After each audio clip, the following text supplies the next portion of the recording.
Hello, you little firecrackers. How are you diddling? Today I'm going to talk about Jesus, and I'm going to talk about the Jesus energy. And I'll tell you a message that was given to me to give to you. I'll tell you all about it on the other side.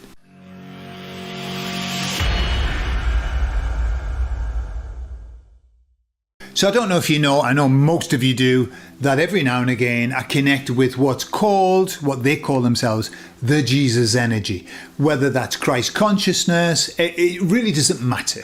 I'm not talking to Jesus, okay? I'm talking to the energy that is and was and will be forever, that Jesus energy, okay? So what I did, it's been ages since we connected, because I'm always talking to the emissaries and everything. We're in the same gang, but every now and again I like to talk to the Jesus energy. So I said, what's the message? What would you like me to say on your behalf? And they said, we are extremely happy with how things are moving, with how the Great Awakening is happening, and all of the energy changes and shifts that are happening. And they said, we would just want to give everybody some advice. And the advice that they give me to pass on, I suppose, was patience. And they said, we just ask everybody to have tremendous patience on this journey. They were saying, and this is very, it's like echoes what the emissaries are saying. They're probably all the same gang, really. Probably all the same. It just feels different when I connect with the Jesus energy. It's like just a different feel. But they were saying, patience is needed because all of this is written into your plan. All of this is written into your plan and written into the bigger plan. And so they said there's absolutely no point, or it wouldn't be the right thing to wish this all away, to wish it all gone, to wish it all sorted and to have everything where it should be. And what they said is that the idea is this, that the journey that we've written, we wrote it for a specific purpose so that we would evolve. It's to help to evolve us as beings, as souls or whatever. And so we've written this plan. And they said, and so it doesn't make sense to wish it gone, to wish it away. I keep hearing Elton John's song, don't wish it away, don't look at it, right? But that's what they were saying. They said this, in the journey, in this hero's journey that we've written this script, this hero's journey. They said that the journey that we've written is designed to take us to the end result. And they said the end result is just a prize. It's just a gift that you get. At the end, it's the arrival. Well done, you've arrived. But they said, if you wish away the journey, the arrival isn't the same, because you won't have evolved in the way that you need to evolve. You won't have gone through the adversity, the problems, the struggles, the tears. And so you won't have passed, like the sword that has to pass through the flame to become very hard. You won't have become what you wanted when you wrote your plan. Yeah? Does that make sense? And then, because it's the Jesus energy, they quoted from the Bible. And the only quote from the Bible, because I know the Bible, and I think I've said this before, I know they wouldn't quote from the Bible if I didn't know it, but they kind of like the bring stuff. I think what they do is this. This is when I'm connecting with it doesn't matter, the Jesus energy, the emissaries, they go picking through my brain. Yeah?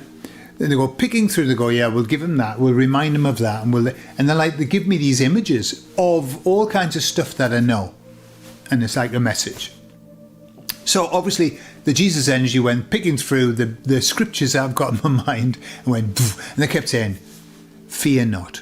Do you know, I think I saw, and I don't know if this is true, right?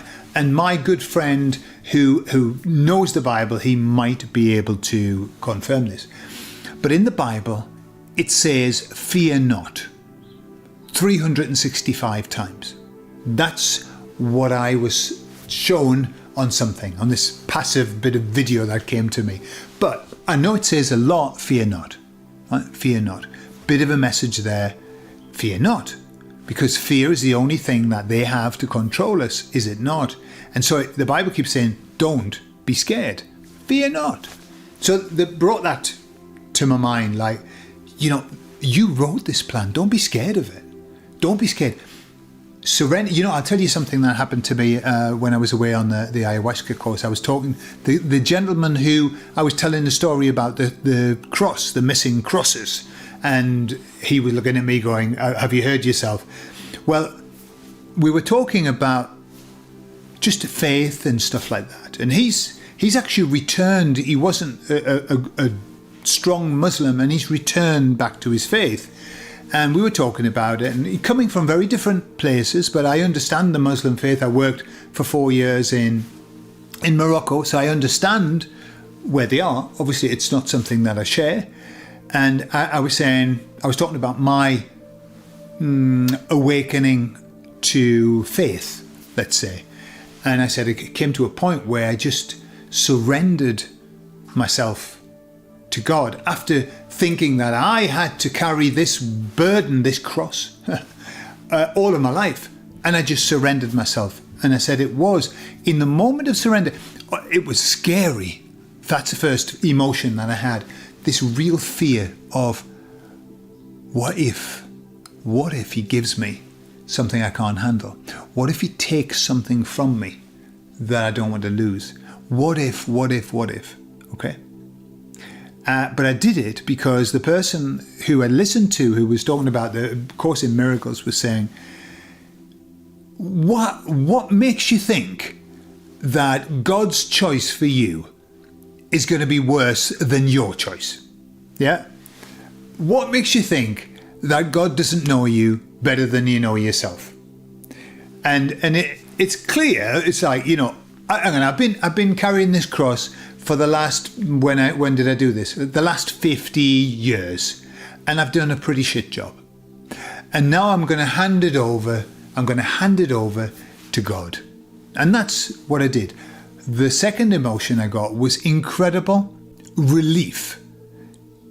A relief that I can't begin to describe, which I still feel to this day. And that's why I love my faith, because of the relief that it gave me to say, you show me what I have to do. You guide me. You lay this out for me. And the only outcome of that, of me surrendering myself, and I'm going to get back to my Muslim friend, the only outcome was that everything went better. That's it. Nothing was taken away that I loved. Nothing. Only, my life was only enhanced. Only. Right. So I said this to my friend, Muslim friend, who was next to me on the beds. And he said, oh, so you're a Muslim then? I thought, what are you saying?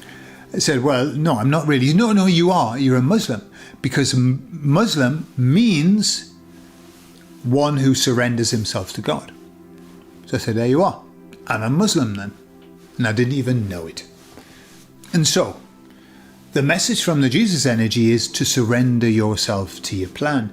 Now, you might say, I don't know what that plan is. And how can I surrender myself to something that I don't know? You don't need to know it. It's already written. It's already there. All you need to do is to hand yourself over to the plan that you wrote. I mean, it's no big, it's not a massive deal. You wrote it. Then, so you see what happens is this.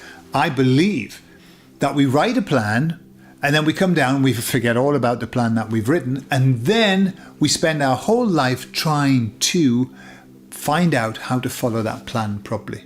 And that's fulfill your purpose, I suppose. Our life's work is to find out what our purpose is and then to fulfill that purpose. When we are fulfilling our purpose fully and completely, we are fully and completely happy. Okay? That doesn't mean that we're not going to have ups and downs. I'm talking about the happiness inside. You can be depressed and you can be happy. You can be sad and you can be happy. Yeah? You can have problems and you can be happy. The happiness is intrinsic inside of us. That comes from saying, I am being true to myself and I am following my plan. Yeah. So then, after they said, fear not, they then started to remind me of the scriptures about time. And I thought it was Proverbs, but it's not. But I thought it was Proverbs. It should be Proverbs because it's in that style. Proverbs, there's an awful lot of them. An awful lot of them. But they reminded me, and I had a quick check, and it's Ecclesiastes. It's Ecclesiastes 3, verse 1 to 8. And I'll just give you the quick overview. You've heard this before, that there's a time to be born and there's a time to die. There's a time to plant and there's a time to harvest. A time to break down and a time to build up. A time to keep and a time to throw away. A time to keep silence and a time to speak. And a time for war and a time for peace. And as I was writing that out, I was thinking about where we are. That's where we are. We're in a time to throw out and then to keep what it is that we want to keep. There's a time to break down and a time to build up. And that's what we're seeing now. We're seeing the time of breaking down.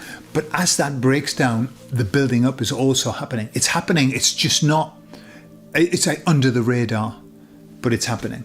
And I get that sense that it's kind of, it isn't everything collapses and then we all go, oh, fucking hell, what we're going to do? What we're going to do? No, I think as that falls, like a flan in a cupboard, this is rising. And this is rising, and so it isn't going to be so dramatic. Yeah? Fear not. 365 times, as the Bible says. Or not. Somebody can confirm that for me? Perhaps I've got it completely wrong. Anyway, so that's a message from the Jesus Energy. Thank you very much for sharing some time with me. And thank you, Jesus Energy, for sharing that message. I love you all, and I'll speak to you all later. Bye-bye.